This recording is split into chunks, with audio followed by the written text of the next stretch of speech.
What's up guys? Come on guys. So, dili ta mga munggay karon. Dili ta mga munggay kay Dorian ato ang tripan. Yan. Swaktong-swakto no nung napauwi tayo dito sa maliit na farm lot ng airmat natin ay may mga tagak na durian, tagak or hulog na durian. Yun po kasi yung yung senyales or kapag hinog na ang durian, kusang nahuhulog po yan sa sa puno. No, kaya nga dito sa sa maliit na farm lot na Ermat, umaga tsaka hapon no, iniikutan, pinapasyalan yung mga puno ng durian ba kasi may mga hulog na bunga, yung mga hinog na. So ganun po yung durian. So hindi po yan pinipitas. So hanggat sa hindi yan nahuhulog, hindi yan hinog. And sa pagbukas ng durian, may pattern po yan. Doon po no sa gitna ng liso, sa gitna ng buto, may daan yan dyan na may pattern yan dyan, may kalsada yan dyan. Kung natamaan nyo ng maayos yung pattern o yung kalsada dyan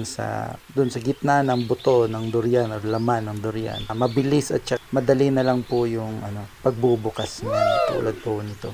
Durian is rich in vitamin C, potassium, so and also good antioxidant. So, marami din health benefit yung durian. So yun nga, yung iba hindi gusto yung amoy ng durian. Kaya nga nakaban nito no sa mga hotels, even mga flights or sa eroplano, sinisealed or binabalot talaga doon. May mga times na may madala akong durian from here Davao to Manila or Cavite. So ayan no, kaon jud go. Moy, kaon jud moy. Parang sarap na sarap. And ang durian, mas na-absorb mo yung nutrients pag kinakain mo ito na walang laman ng yung tiyan or before meals. Talagang na-absorb mo yung nutrients ng durian.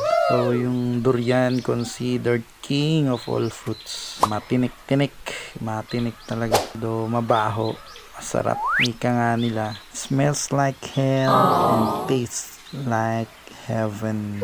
Ganun.